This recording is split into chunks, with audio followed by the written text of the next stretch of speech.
If you're reading this now, odds are I've already left town. A few cities in between the new skyline where I'm looking down. A few empties on the floor and a note on the door of your house. This silence reminds me of what's left behind me from now. There's a broken down car parked outside the barn up the road, and a weather vane hanging all crooked from the rain and the snow. I'm a half-mile past where we ran out of gas years ago, so I'm taking my time and I'm gonna drive by it once more. But you'll see there's a new life waiting, and I just don't want this feeling to go. If you're reading this now, please remember the good times we had. Don't forget about the moments we tried, we cried, or we laughed. There's a good chance our paths will eventually meet up somehow. Just know I had good reason to go if you're reading this now.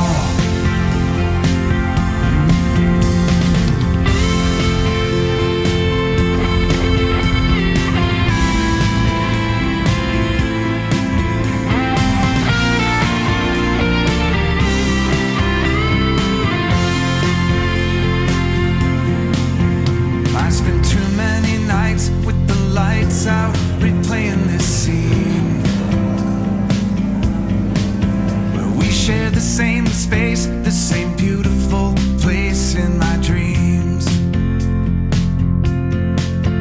And I kick at the walls, I keep tripping on old memories,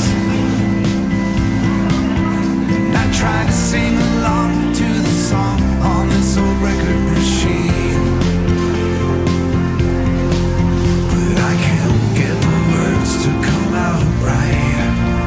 I forget this old melody. If you're reading this now, know I'm wondering how things will be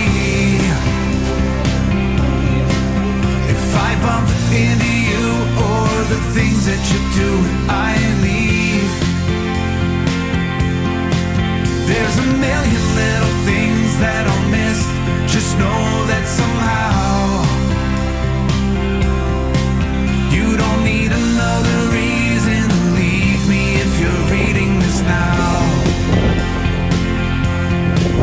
I'm a long ways away, but you're safe, and I know you're better off this way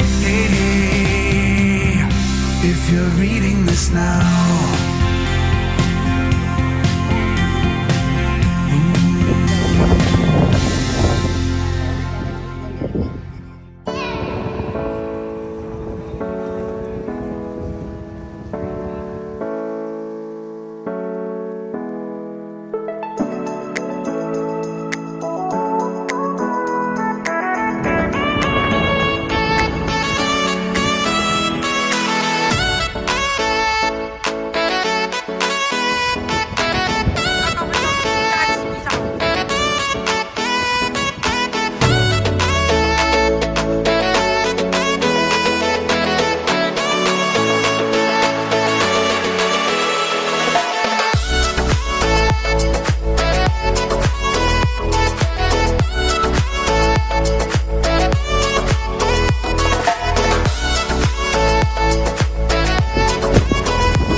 prevention, divine intervention, you know.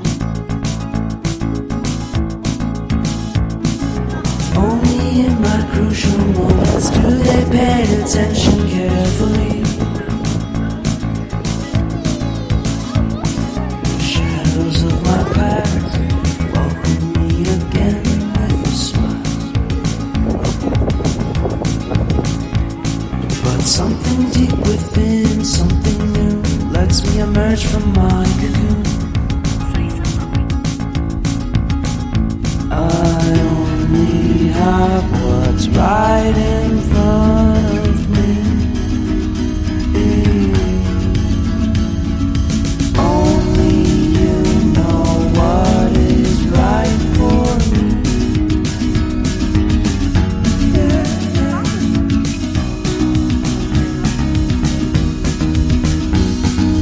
Compromise, compromise, compromise.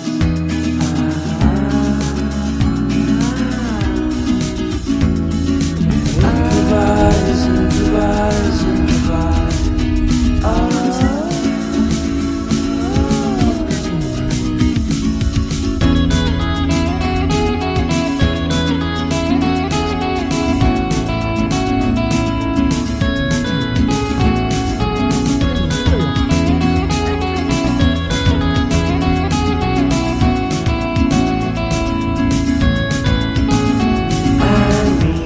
Vacation and pure introspection here.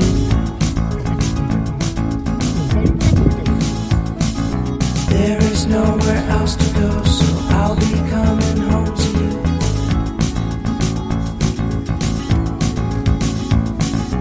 Your sadness doesn't compare to the happiness that's just around the corner. I only have what's right in front of me. Only you know what is right for me.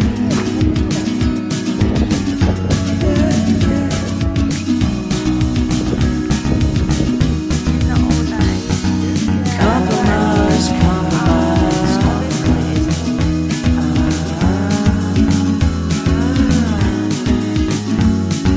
Improvise, improvise,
boxy ones, and I'm sure if you've travelled around Australia or overseas, you'll have seen many of these hives out in the country. Any eggs in there, we don't get any larvae or pupae in there. And that means the only thing in the top is going to be honey that we can harvest. So it's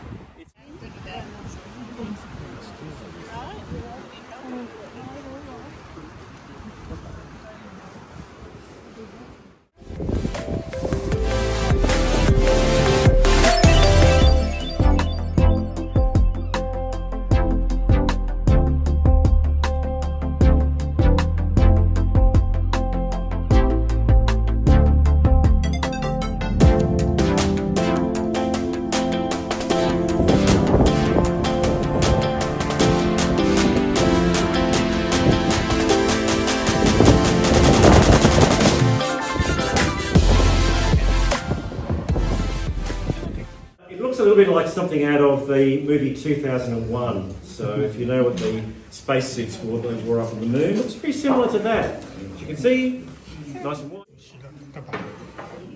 So I mentioned before that we have these frames inside. So I've got two different types of frames here. And I mentioned before that we have just enough. This is where bees working. So that's basically how most of the commercial ones work. So we take these little frames here, we remove them from the hive, and then fill this up with all the honey. They'll cap it off with some wax, and then what happens is we insert a key, and you can see the key, this metal key that's there. There's a metal key right there. Put this key in, we twist the key. What it does is it cracks the plastic and therefore cracks the wax. That, having broken the seal, enables the honey to very slowly work its way down and trickle down to the bottom, and then come out of a little spout here, and then we can lay under that and drink the honey, or we can at least put it here.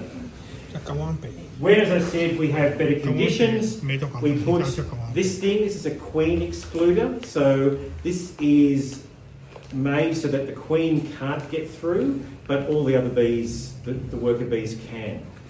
So when this is all nice, the smoke doesn't put the bees to sleep. What it does is it confuses them. So bees are very sensitive to chemicals, to the pheromones that the queen and others put out.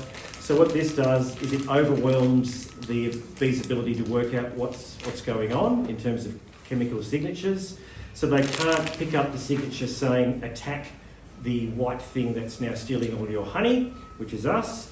What they will do is they're just a bit confused as to what's going on. So it gives us that opportunity to go in there and remove the honey reasonably safely.